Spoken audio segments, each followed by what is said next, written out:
All right, everyone.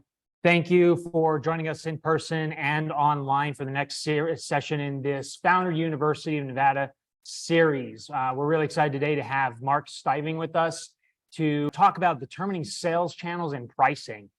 This will be our final session for the customer experience, customer determination part of this series. We're really excited to have Mark. Mark is going to talk about how all entrepreneurs must decide on the distribution channels and their pricing model, no exceptions. And in this session, you're going to learn about the fundamentals of how to make those decisions. And you're going to hear or participate in some of the discussions toward making these decisions. So a little bit about Mark. Mark is a pricing expert and educator with over 30 years of experience. He's helped companies win more business at higher prices through consulting, keynotes, courses, advisory services. Mark is passionate about teaching and the power of pricing and has conducted over 500 days of corporate training around the globe. He is the author of 3 books in pricing and value, including Impact Pricing, Win, Keep, Grow, and Selling Value. Mark's going to help you, change the way you guys think about pricing and then business as a whole. And he's been a good advocate and individual in the startup ecosystem here in Nevada for quite some time. So we're really excited to have him. Mark, without further ado, I'll go ahead and stop sharing my slides. But again, thank you for joining us, and I'm going to pass it to you now. Welcome, everybody. It's exciting to be here. I was originally told I had 30 minutes to do this, and I'm going to talk about 2 topics, both of which could probably take a day to talk about. And so what we're going to do is we're going to touch on some fundamental concepts for each of these topics pretty quickly. And then I really want you to talk to me about what decisions you have to make. And I think if we see some examples as you guys are trying to make these decisions, it'll become more and more clear for other people to have to make those same decisions. As you heard in the introduction, I know pricing exceptionally well, and I have a ton of fantastic looking slides for pricing, and I understand sales channels really well, but I don't have a ton of fantastic looking slides. So we're going to look at the slides that I do have for sales channels, if I could figure out how to make it click. There we go. So when we think about distribution channels or sales channels, what we're talking about is the difference between who you're delivering a product to, who you're delivering a service to, and who you're getting paid from. That's really what matters to us when we think about these distribution channels. And so we know that you have to pay, you have to deliver a product, you're going to make money for the product. At the other end, someone's receiving a product and someone's paying money for the product. And we could think of that as the end buyer, the end user. Who is it that we're really trying to reach? And then there's somebody in the middle often, not always. When we think about our distribution channels, then we're going to look at several different possible distribution channels. One could be a direct channel. So a direct channel is you sell directly to your end customer. So if you are selling through your website, so someone goes to your website, places an order, you ship the product, they pay you, and they can pay you through PayPal or credit card or whatever system you want, but they're paying you directly and you're delivering your product or service to them directly. This is a direct channel. As a general rule, if you have a product that sells for, I usually use the number $10,000 or more, then it's okay for you to have a direct sales force. And so that means that you're going to hire your own salespeople, and your salespeople are going to go out and find customers and talk to customers and convince them to buy your product. And just because of the cost of sales, it probably takes a product of at least $10,000 before that ever becomes reasonable for you to consider doing. On the other hand, if you're going to do all self-service where you just sell on the website, and that doesn't take any sales effort on your part, in which case you could do this for $1 part or a $10 part or whatever it is that you want to sell, you could possibly sell that directly on your website. Then we have indirect channels, and there are several different ways to think about indirect channels. But when we think about indirect channels, you could think of things like Amazon or e-sellers. If you're going to sell on eBay or Amazon, what's happening is you have given Amazon the right to sell your product. Amazon reaches to the end buyer buys from Amazon, and then sometimes, always Amazon will pay you. then sometimes you ship to Amazon, sometimes you ship direct to the end buyer. So the shipment or fulfillment doesn't matter as much. What we're really thinking about is how do we reach that end customer? So the same thing is true for distributors. If you were selling to a grocery or a hardware store, typically you would sell into a distributor. This is someone who buys a lot of product from a lot of different manufacturers. And then when a retailer starts to get low in inventory, they call this distributor, and the distributor ships product to them. So in that case, you're selling to a distributor, the distributor selling to the end retailer. We often have somebody called reps.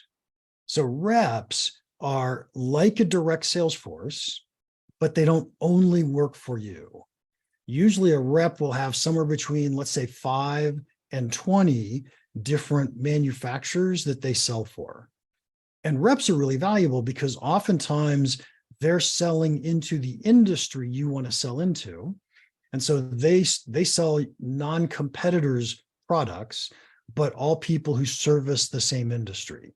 So you can imagine a rep who's calling on different veterinarian offices. And so this rep is selling a lot of different things to help veterinarian offices run efficiently and sufficiently. And so they're already calling on vets where you don't have all of those relationships. So typically with the rep, they go in, they get the order, but you ship directly to the end user when we use a rep. There's VARs. VARs are value-added resellers. A value-added reseller is someone who buys your product, takes possession of it, and then usually they build it into something else. They do something else with it, and they sell something that is bigger than your product to the end buyer. So we typically think of these as value-added resellers. And then, of course, there's retailers. If you had a relationship directly with a retailer and you could ship the product to the retailer sells it to the consumer on the buyer side. And so we want to think through all of these different channels that we could be using. We also have the channel of third-party payers.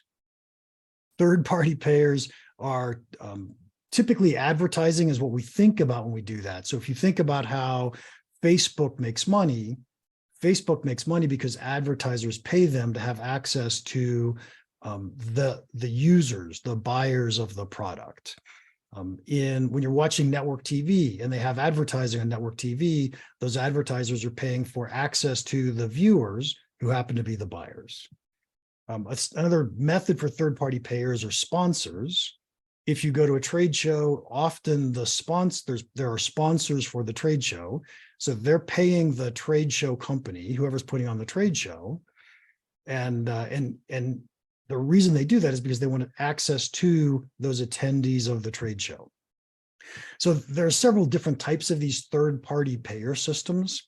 But if you're going to be doing something like that, you'll want to be really clear about who's paying you and what value they're going to get for it. Because you've probably all heard the saying WIFM. WIFM stands for what's in it for me. What's in it for me? And anytime we design and build and put together a distribution channel, we need to understand the WIFM for everybody that's in the channel. So probably it's easy for us to think about the end user, the end buyer, because we've built a product that solves a problem for that end buyer. What's that product look like? How much do we think that buyer is going to pay us? We'll talk about that in just a minute. So that's really the reason we built our business. But then if we're going to use a middleman someplace, we have to ask ourselves, well, what's in it for them? Because that middleman, just like a buyer gets to decide whether to buy your product or competitor's product or no product, that middleman gets to decide, am I going to sell your product, a competitor's product, or no product in this category? And so we need to understand what's the decision that middleman is making, and how do we make sure that we're compensating them and giving them the right thing so that they're willing to sell our products. Usually we think of this, in most cases, we think of this in terms of margin, where we'll set a price for the buyer. And for the sake of argument, let's say the product at the end is, I'm going to call it $125. And the reason I called it $125 is because usually the middleman is looking at some margin or markup. and they usually take a pretty standard margin or markup. And if you're using a distributor, it's often 20 to 25%.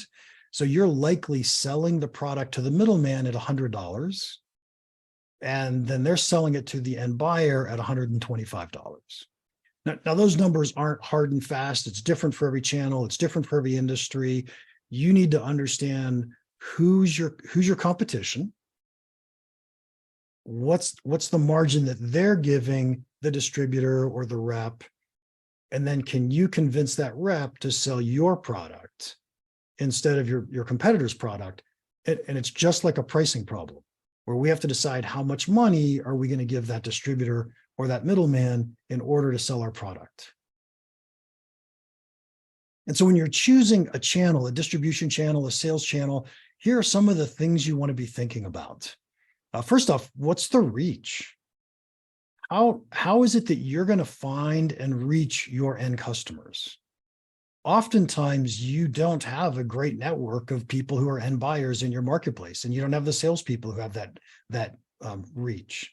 And so if you were to talk to a distributor or a rep or Amazon, these are people who have the reach into lots and lots of end buyers, and likely the types of ones that we want to have access to.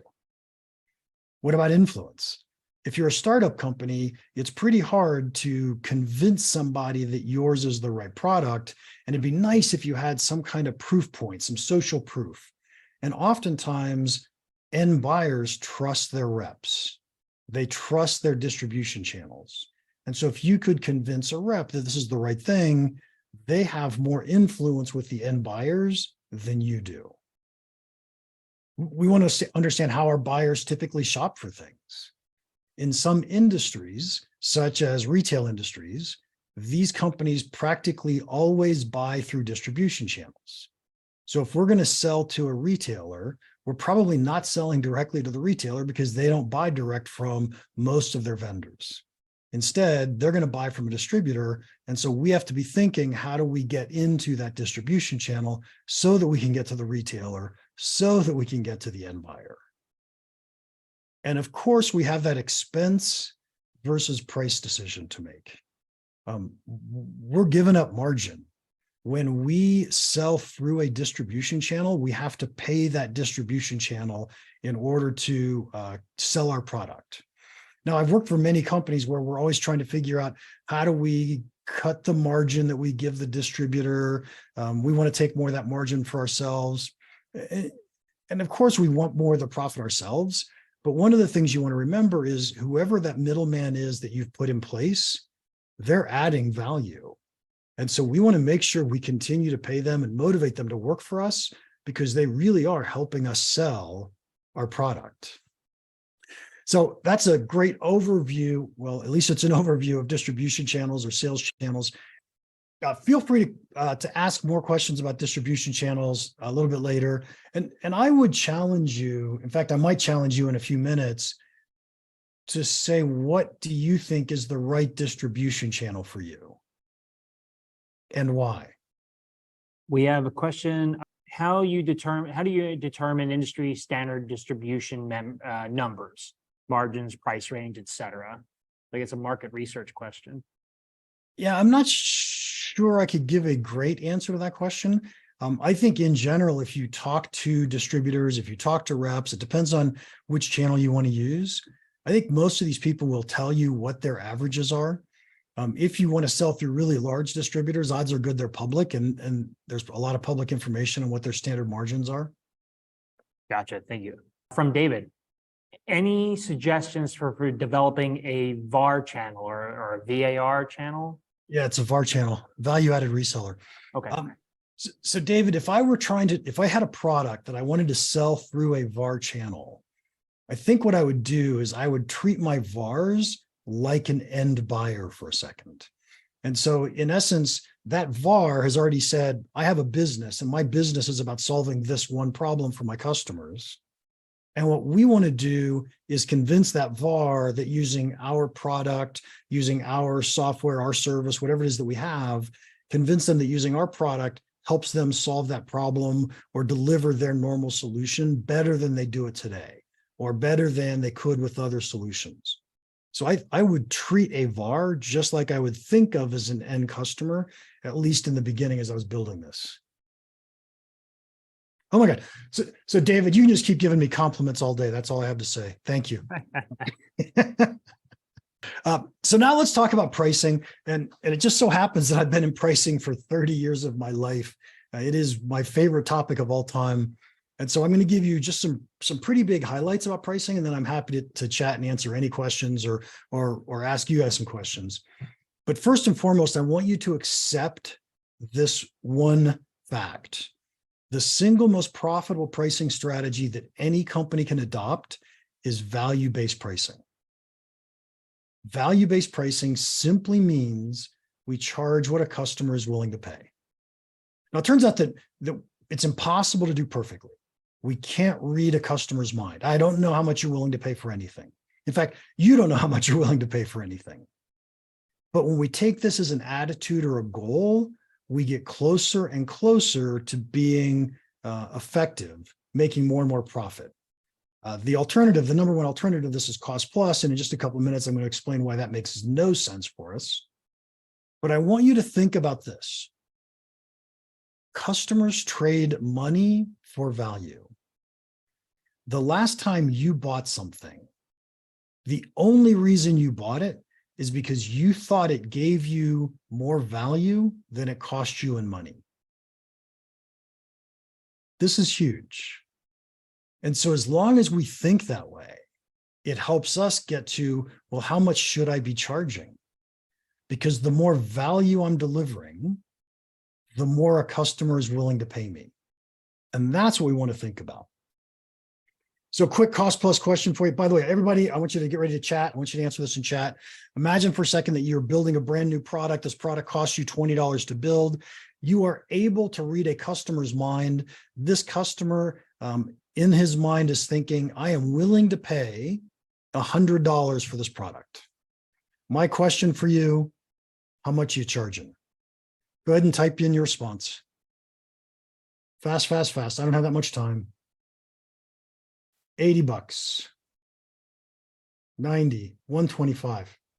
Is this insane? I was going to say, is absolutely nobody going to get this answer right? Okay, Audrey was the first to get it right. And we have Robert. Nice. What are they willing to pay? Well, Benjamin, it says right there, $100. Barton says 100. Richard says 100. Perfect. Okay, here's the answer to this question. If you charge anything more than 100, he's not buying. If you charge anything less than 100, you left money on the table. Oh, there's no middleman here, guys. Sorry. You left money on the table. So the right answer is $100. And we make $80 in profit or contribution margin. So now I want to give you another chance. You've got the cost is $50. He's willing to pay $100. Now, how much do you charge? I'm seeing some hundreds. Audrey's not sure about this one. Huh. Okay. I agree with the 100. How about this one? It costs you $150 and the customer's only willing to pay you $100. Now, how much do you charge? Okay, so we're getting at some decent answers here. Here's the right answer. Love that one, Barton.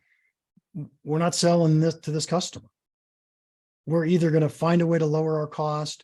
We're going to find customers who are willing to pay us more than $150. We're going to get out of that business because it's a stupid business to be in. If it costs us more to build something or buy something, then our customers are willing to pay. But here's the important point of this slide. Your cost don't matter to our price. The only thing that should matter to our pricing is how much is a customer willing to pay us. Now, costs do matter. We need to make sure our price covers our costs, but our costs don't determine our price. And so, David, if cost is zero, as in software, it's the same thing. We charge what a customer is willing to pay. It just happens to be that all of that is contribution margin. So willingness to pay is what should be driving pricing. And so when we think about willingness to pay, what we're really saying is let's put ourselves in the shoes of our buyers and understand, at least try to the best of our ability, understand what they're thinking. Why are they thinking whatever it is that they're thinking? And this is not easy. I get it completely. So let's do a quick example. Green beans. Everybody's still participating in the chat for me, please. Your significant other says to you, "Hey, honey, I need you to run down to the store, get me a can of green beans." When you show up, you see Del Monte for $1.69. You see Safeway for $1.49. And Safeway, by the way, is no salt added. You just can't see the no around the edge of the can. So you got to buy one of those two cans of beans. Which are you buying, Del Monte or Safeway? Type it in. Okay, Benjamin's buying Del Monte. Let's see it. Del Monte, Safeway, Del Monte, Safeway, Del Monte. Okay, now there is no right or wrong answer, by the way. Richard, out of curiosity, why'd you buy Del Monte? Brand name. Okay, brand recognition. So it's possibly a better quality. We trust it a little more. Okay, got it. Kara, I didn't ask that question yet. Now I'm going to ask the question. Kara, if you bought Safeway, why did you buy Safeway? Oh, you think it's a white label of the brand. Got it. Anybody else have another reason for buying Safeway? Cheaper? Yep. Okay. So it never really matters to me what decisions you made. What really matters to me is how you made the decision. And every one of you made the decision the exact same way.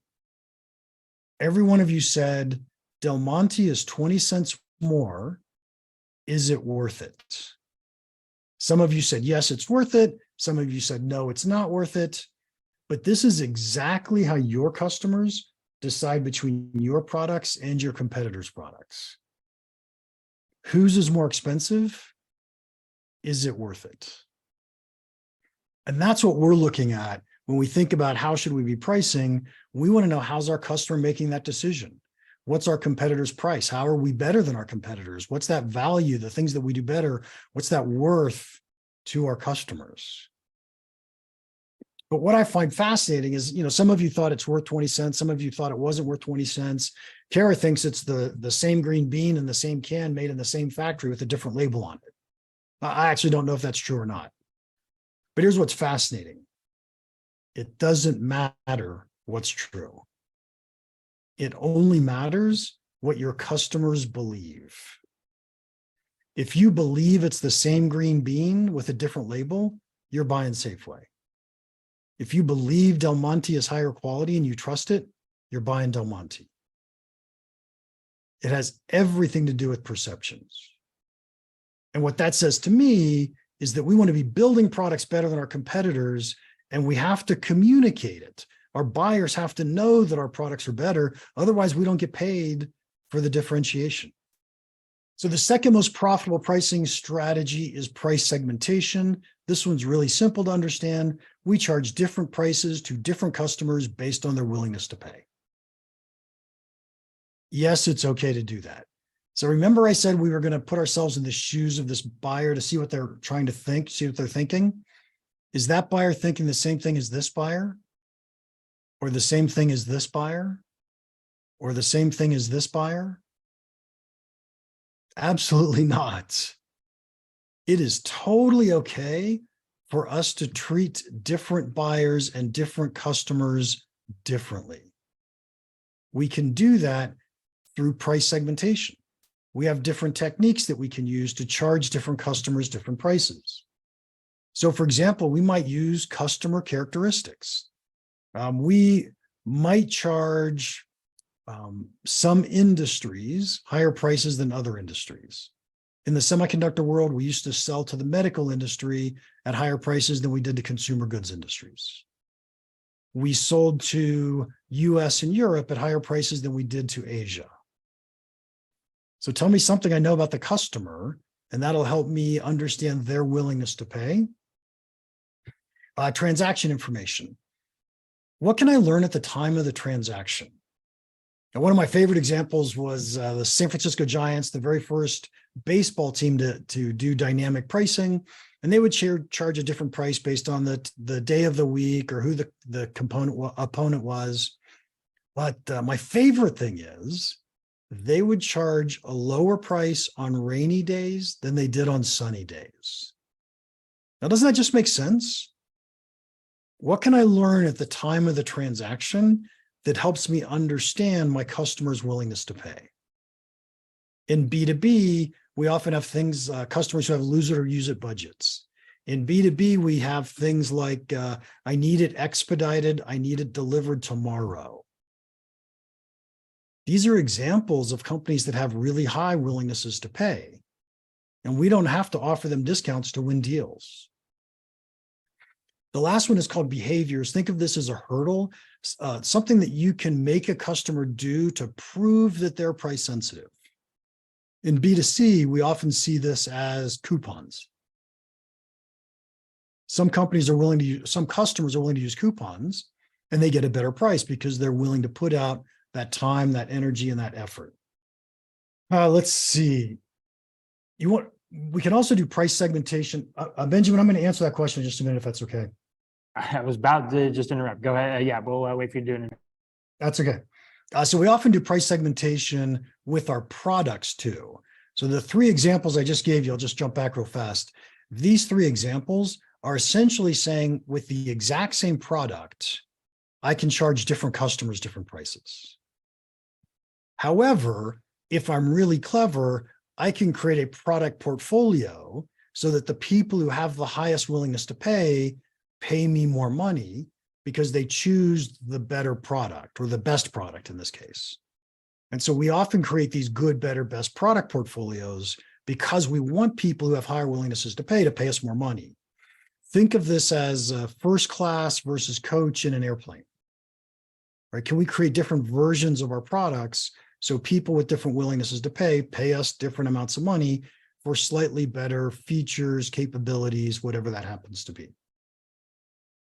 All right, David, in 2 slides, I'm going to give you some book recommendations, and then I might give you another one too that's not one of mine. And then Benjamin on SaaS. Mark, if I may, I'm going to go ahead and ask just so that we have the recording for those who might. The question from Ben is your thoughts on SaaS. How do we price to take advantage of the willing to pay, but not disclose the price to anyone on the site? Okay, so Benjamin, the very first answer I can give you is most SaaS companies have good, better, best product offerings. So that is price segmentation, but we're using our product portfolio to do that. But let's assume we're talking about the same product for a second. I don't know how much you pay for Netflix. How do I know that Netflix isn't giving you a $2 discount per month and I'm not getting it? And so the fact that we have a published price on our website doesn't mean everybody's paying it. Now, usually whatever our published price is the highest price that we're going to charge. So there's nothing at all wrong with saying, I'm raising prices on all new customers tomorrow, but I'm not changing prices for any existing customer today.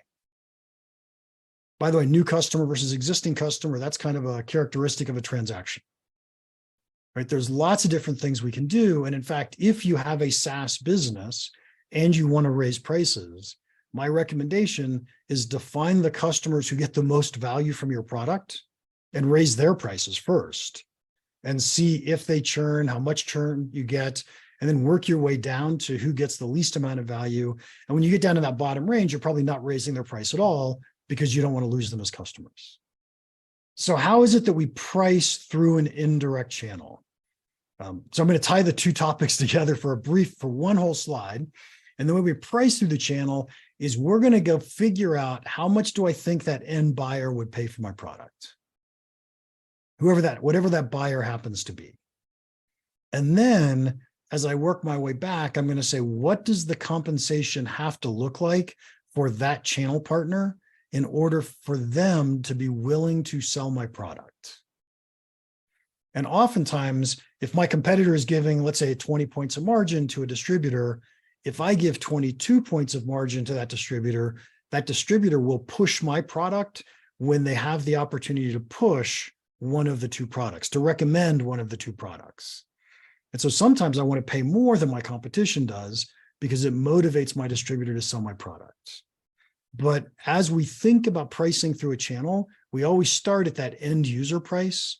And then we work our way backwards to say, now, how much do I have to pay the channel in order to be willing to sell my product? All right, David said any book recommendations? There's 3 of them. In all honesty, David, the very first book, Impact Pricing, the concepts I talked about in today's class are in that book pretty well. The second book would be for Benjamin. So that's really about how to run a SaaS business, win, keep, grow, how to price and package to accelerate your subscription business. And then the last one is if you're going to use Salesforce and you want to learn how to sell the value of your products, that third book is there for you. And now, first off, I'm going to open it up to any questions. And if you guys don't have a question, then I'm going to ask you a question. Any questions? We have someone who's raised their hand. Rick, if you could go ahead and put your question in the chat, that'd be the best way to field this. Other than that, a bunch of thumbs up from Benjamin. But anybody online or in person have any questions at all? And if not, then we'll give the floor to you, Mark, to ask your question to the audience. Yep. Thanks, David. So that was like $1 in my pocket. I appreciate that. So okay, here's my question. Pricing is hard, I get that, but the channel should be a relatively straightforward decision. What sales channel are you going to use? And then go ahead and write in the sales channel you want to use. And then on a scale of 1 to 10, with 10 being extremely confident, how confident are you that you're right? So David gives us a 5, but he doesn't tell me what it is. So Robert says our product is 8K per unit, 20 to 500 units. So our channel is going to be direct to end user with some sales pressure to stakeholders, 95% confident.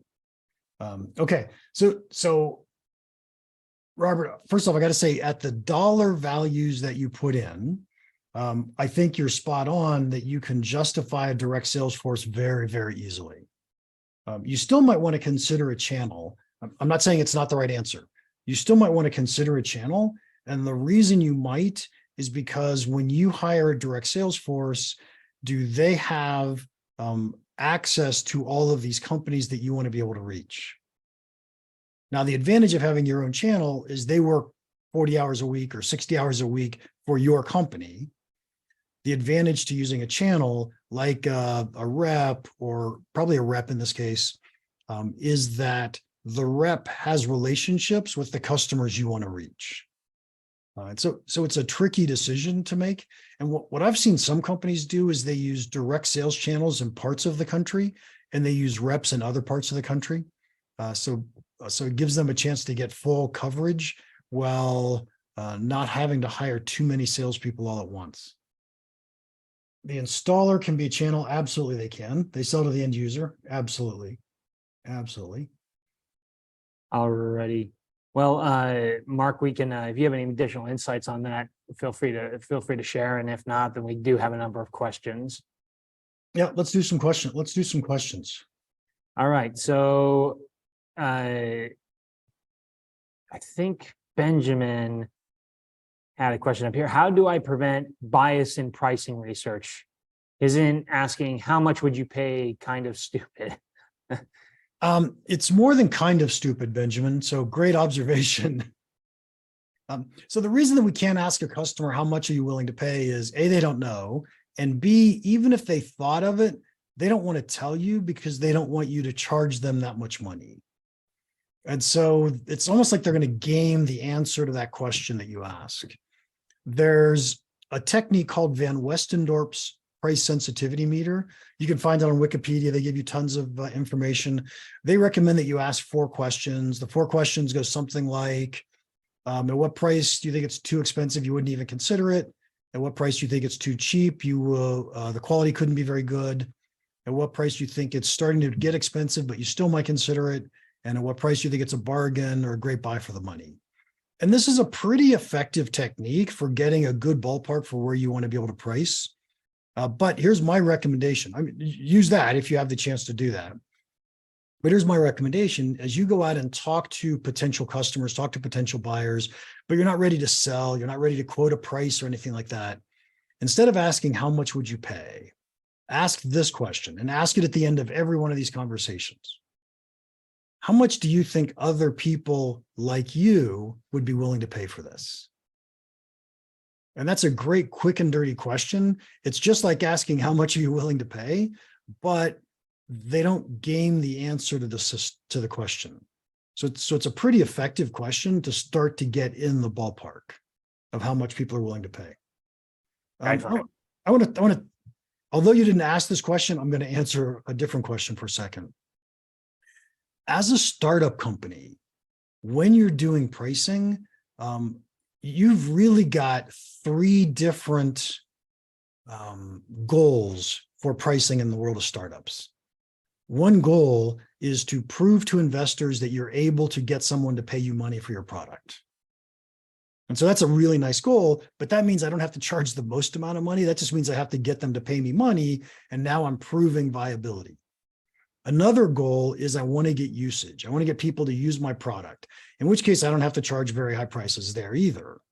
And so oftentimes as startups, if we think we're going to go get investors, we want to charge a price that's high enough that it's a good proof point, but I'm not so focused on how do I make money yet.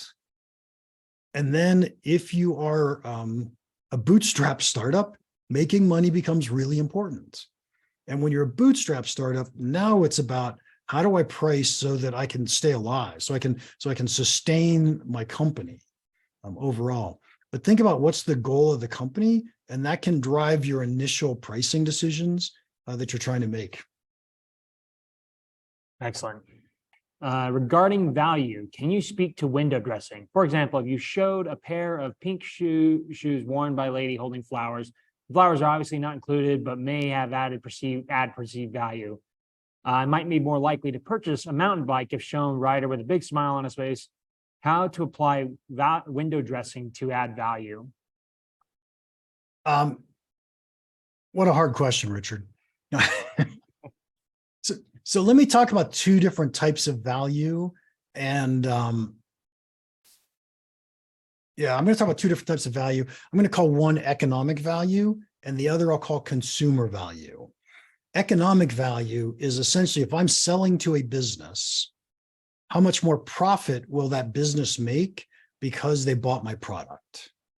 And the window dressing really has no impact on economic value.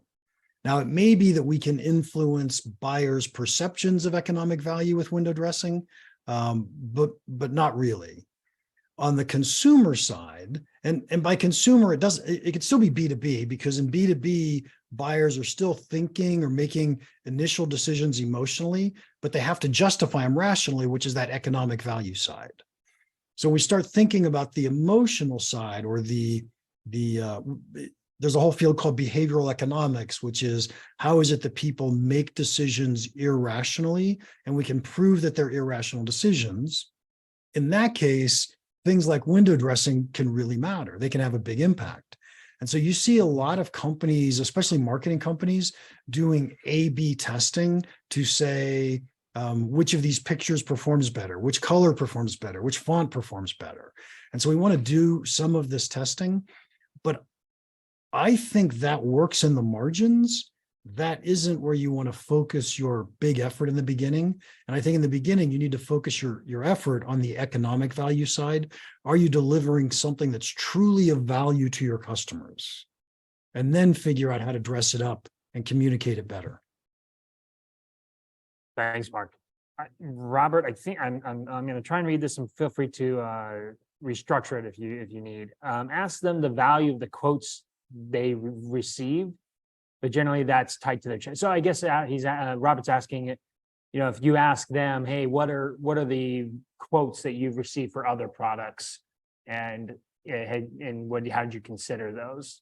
And is that a appropriate way to go about getting some initial market insight? Yeah. So two answers to that, Robert. First answer is, I don't think anybody will share that with you if you're in the middle of a sales situation.